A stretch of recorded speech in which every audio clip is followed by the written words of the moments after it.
On va parler précarité forcément sur le sud Gironde. Puisqu'il va y avoir un événement qui va avoir lieu le 6 décembre du côté de la salle des fêtes de Morizès, cette fois Hubert, je le dis bien. Et ouais, t'inquiète, non, c'est moi, je l'ai écorché tout à l'heure, j'ai dit Maurice, tu vois, en mode c'est chez Maurice, tu vois. C'est chez Maurice dans le nord de la France, là, la friterie là, avec les deux bains là pour faire les frites belges là, qui sont une tuerie d'ailleurs. Et du coup, Envole-toi, c'est une association de 1901 qui est du côté du sud Gironde, qui aide les personnes en situation de précarité et les SDF du sud Gironde. Et oui, parce que les SDF, ils s'arrêtent pas à Bordeaux, hein, ils vont un petit peu plus loin, parce que justement, ils se font quelquefois jeter du Bordeaux-Centre, donc ils vont à l'extérieur de la ville.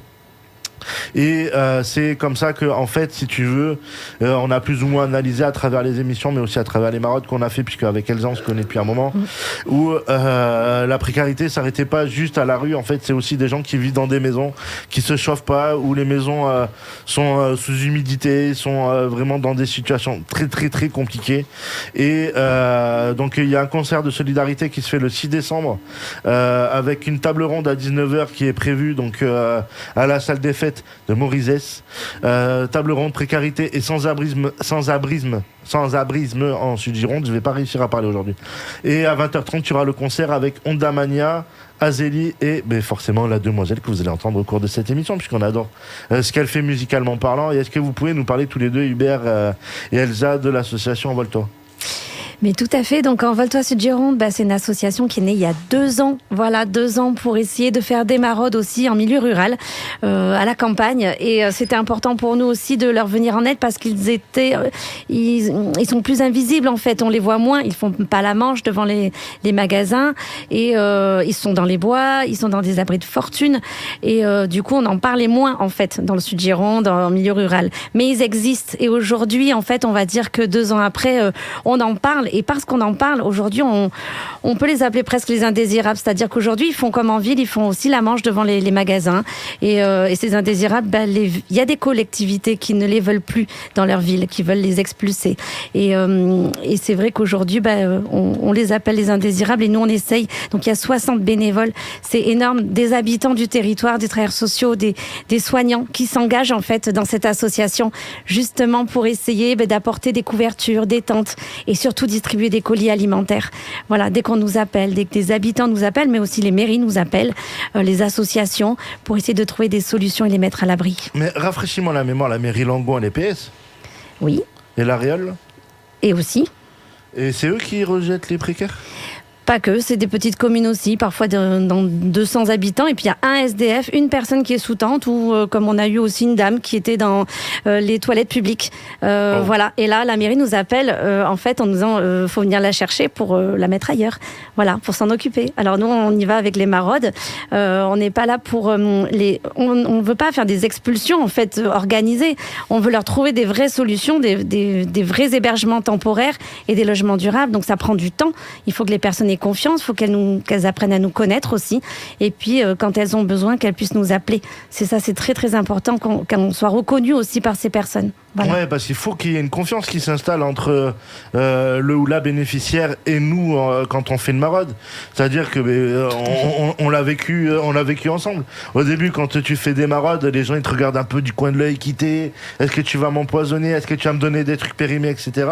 Et ça prend bien 6 à 7 mois pour qu'il y ait un retour de confiance. Et nous, à l'époque, on avait de la chance d'avoir Johnny avec nous, qui fait que les gens ont eu très rapidement confiance et on est devenu très, très proche avec Johnny. C'est vrai que sur ce côté-là, la confiance, elle est longue à apporter. Mais tu as beaucoup de personnes qui sont en RSA aussi dans la zone, là. Il y a beaucoup de personnes aussi au RSA, mais aussi qui n'ont pas d'accès aux droits. Parce qu'en fait, quand on n'a pas de carte d'identité, on n'a pas de compte bancaire. Et donc, du coup, on ne peut pas rétablir des droits auprès de la CAF. Et on a des personnes qui sont réellement sans ressources, qui n'ont rien du tout. Et ça prend beaucoup de temps avec les services sociaux de rétablir tout ça. Il faut que les mairies aussi s'engagent, aussi les CCAS, à faire des domiciliations, parce qu'il faut une adresse postale. Donc, c'est plein de démarches administratives et sociales. Et c'est pour ça qu'on est content aussi d'avoir des travailleurs sociaux avec nous pour aider pour ces démarches et amener aussi ces personnes vers l'existant, les assistantes sociales du département, vers les CCAS, pour essayer de rétablir tout ça. Mais tout ça, ça prend du temps. Ouais, puis c'est peut-être pas évident Sud Gironde parce que t'es quand même sur un territoire qui est assez énorme parce que bon, les gens pensent que le Sud Gironde n'existe pas ou le Nord Gironde, hein, parce que je parle du Nord Gironde puisque j'ai eu aussi la semaine dernière un élu qui est venu qui fait de la chanson. Je lui ai fait un clin d'œil puisque Faber il a un gros talent musical, on en parlera un peu aujourd'hui, mais est très très revendicatif comme garçon et j'ai beaucoup apprécié ses textes et ses instrus. Mais effectivement, quand tu prends enfin le Sud Gironde, les gens c'est à partir de Podensac, Langoiran pour ceux qui connaissent.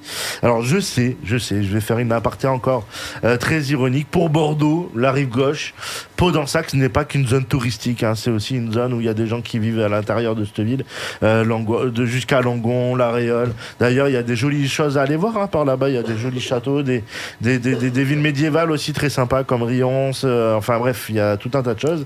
Mais derrière les murs, en fait, voilà, il y a une précarité énorme. Moi, je me rappelle que du temps où je faisais les maraudes, on faisait la maraude Bordeaux et le mardi, on essayait d'aider les gens qui avaient déjà sur l'Estiac, c'était beaucoup. Alors j'imagine bien que sur ce jeune géographique, c'est explosif, quoi. Oui, c'est énorme parce qu'en fait, en un an, on a quand même accompagné jusqu'à maintenant 200 personnes et l'année n'est pas finie. Et on a encore des appels, même tous les jours, hein, parfois, des habitants ou des nouvelles personnes qui arrivent aussi, qui nous contactent, qui sont en grande précarité, qui n'ont pas d'argent, qui ont des ruptures de droits et encore plus avec tout ce qui est politique aujourd'hui, où le RSA, du coup, il faut 15 heures d'activité. Et si c'est pas effectivement réalisé, et ben maintenant, il diminue le RSA, voire la suspension. Ouais, et dans ces zones-là, tu peux pas, parce que en termes d'emploi, alors ça va en faire rager certains, mais je m'en fous. On a les abattoirs donc de Bazas qui ont fermé, donc c'était quand même générateur d'emploi. Bon, c'est pas le meilleur métier du monde, mais au moins ça faisait du boulot. Il faut dire que on va dire du fin fond, on va taper jusqu'à Capsieux. On va dire que de Capsieux jusqu'à Podensac, au niveau du travail, c'est pas ouf. C'est beaucoup du travail saisonnier avec les vignes. Et après, il y a un peu de tertiaire avec les centres commerciaux et compagnie, mais c'est pas ouf, quoi. Oui, et puis en plus, il y a un gros problème de mobilité, c'est-à-dire que d'un village à un autre, il n'y a pas toujours des bus. Alors oui, ils ont fait des bus gratuits, mais pour quelqu'un qui a déjà du mal à aller rencontrer l'autre, c'est difficile de monter dans un bus avec des inconnus, même si c'est gratuit. Et puis, il y a les horaires aussi. Parfois, c'est des emplois qui commencent quand ils sont dans les ménages, par exemple. Ils commencent à 5h du matin. Il n'y a pas de bus à 5h du matin. Mais tu vois, regarde, j'ai vu une annonce sur Wanted tout à l'heure où une fille s'est fait cartonner sa bagnole du côté de Préchac. Et malheureusement, elle se retrouve au chômage, machin, etc. Donc elle peut plus. Elle n'a pas la capacité d'acheter une voiture. Et elle se l'est fait cartonner dans la nuit, on ne sait pas par qui ni comment. Et c'est probablement l'une de ces personnes qui va être victime de comment te dire, ce grand espace qui est le Sud Gironde, où, alors effectivement, comme tu dis, ils ont mis des minibus. Je crois que c'est La Réole Podensac et je crois qu'ils ont fait à Langon, si je dis pas de bêtises. Donc c'est bien d'avoir fait ça. Mais ça dessert les centres-villes, on va dire, en majorité. Oui, alors quelques petits villages, mais c'est vrai que... alors, effectivement, ça aide beaucoup certains aussi pour aller faire les courses, hein, clairement, voilà, parce qu'ils ne pouvaient pas aller vers les grands centres commerciaux. Mais sur l'emploi, on va dire que ça aide pas forcément parce qu'il y a des horaires et ça ne correspond pas toujours. Voilà. Tu vois, j'ai eu l'occasion, moi je t'ai parlé de Podensac en off, mais j'ai l'aventure de vivre du côté de Oros. Où là, tu rentres vraiment dans le cœur de ce qu'on appelle le désert girondin, hein, Oros, Grignol et tout ça, où là, si t'as pas de voiture, t'es mort, en fait. Oui, c'est ça. Donc, si t'as pas de voiture ou même un scooter, c'est pas suffisant, quoi. Oui, impossible de se déplacer, du coup, même pour aller faire les courses, c'est compliqué. Ouais, c'est vraiment une zone qui est attristée. Et du coup, est-ce que tu peux nous parler de ce concert solidaire du 6 décembre ? Oui, c'est important pour nous en fait de faire un concert solidaire pour récolter des fonds aussi. On essaye d'être le plus autonome possible vu qu'on n'a pas forcément beaucoup de subventions ou pas du tout de subventions de l'État. Peu de collectivités, mais il y en a quelques-unes. Et puis c'est important aussi de parler du sans-abrisme en Sud-Gironde. C'est-à-dire que plus on va en parler, plus les habitants seront sensibilisés sensibilisés et vont peut-être aussi un petit peu participer à cette solidarité. Donc c'est important de parler de la précarité, du voisin qui a rien à manger et peut-être que c'est son voisin qui va l'amener faire les courses, lui donner un paquet de pâtes parce que on fait comme on peut pour les maraudes, mais il y a tellement de personnes qui ont besoin. Donc ça, c'est très important pour nous de faire une table ronde et de sensibiliser. Et on remercie les musiciens, les groupes de musique qui s'engagent. Ça, c'est quelque chose d'incroyable aussi, ces musiciens qui viennent aussi apporter aussi leur soutien en venant chanter. Je sais qu'on en a eu d'autres dans l'association au cours des 2 dernières années. J'ai envie de citer aussi Elena, qui était venue chanter. Donc ça, c'est important. Elle était venue aussi apporter un petit peu de bonheur aux personnes qu'on accompagne. Et ça fait partie de la solidarité, de l'engagement de chaque artiste. Et ouais, on n'en parle pas assez souvent. Et moi, j'aime bien faire venir des personnes qui viennent un petit peu Sud-Gironde, Nord-Gironde. Alors, le Médoc, c'est un peu plus compliqué. Mais c'est aussi une zone qui est sinistrée. Le bassin d'Arcachon aussi, malgré tout. C'est pas que Arcachon, le Cap-Ferré, le bassin d'Arcachon, vous allez du côté de Biganos, Le Tech, Audange, il y a quand même un petit peu aussi des signes de précarité et aussi au niveau de l'entre-deux-mers où c'est pareil, c'est au bord de l'asphyxie. C'est surtout ces déplacements en fait mobiles, c'est ces mobilités qui empêchent les gens de bouger. Et alors bon. Moi, je vais revenir sur l'endettement du département de la Gironde, puisque beaucoup tirent dans les pattes du département, mais je pense que le département de la Gironde, avec notamment Jean-Luc Glaise, ils ont quand même fait énormément pour beaucoup d'assauts qui ont essayé d'être des soutiens. Qui malheureusement ces assos ne se sont pas pérennisés financièrement pour éviter justement les banqueroutes qu'on est en train de voir en ce moment et forcément ça a créé plus d'associations, plus de dons, donc plus de dettes, mais après ils ont quand même fait un sacré taf sur les routes aussi. Il faut reconnaître que sur ces routes du Sud-Gironde c'était quand même relativement dangereux. Ils en ont refait quand même pas mal. Il y a quelques temps je suis passé par nostalgie du côté de Grignol, Oros et compagnie et il faut dire qu'ils ont fait un taf de ouf. Donc l'argent il n'est pas parti de nulle part, il est parti déjà pour que la plupart des gens soient avec la fibre, mais ils ont aussi apporté énormément d'aide. Donc je veux bien que aujourd'hui les finances soient dans le rouge, mais ils ont quand même fait un taf assez énorme. Et en plus Jean-Luc Glaise, comme il est du Sud-Gironde, je pense qu'il essaye d'être un peu plus vigilant sur sa zone à lui de représentation. Donc voilà, je tirerai pas sur l'ambulance.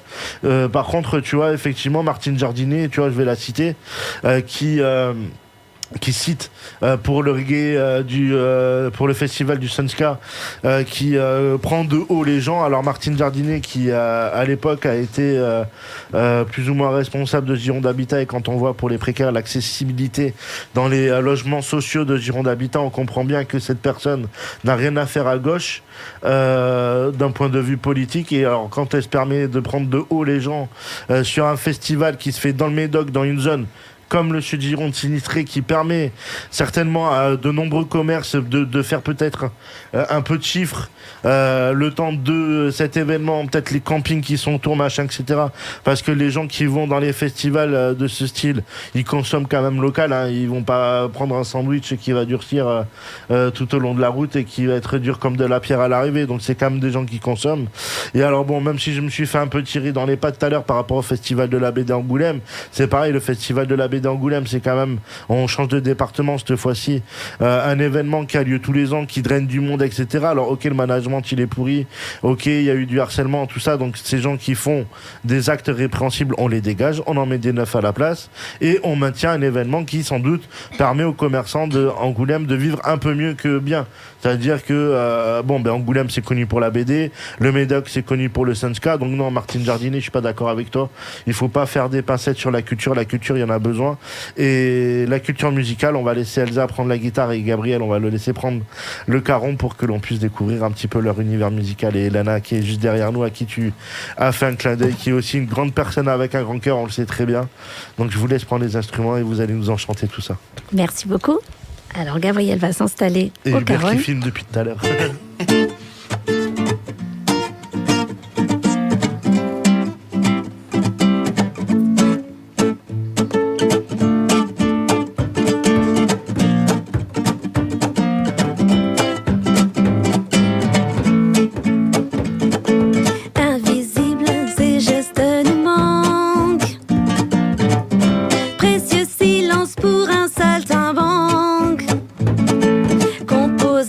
sur un sujet qui nous rassemble.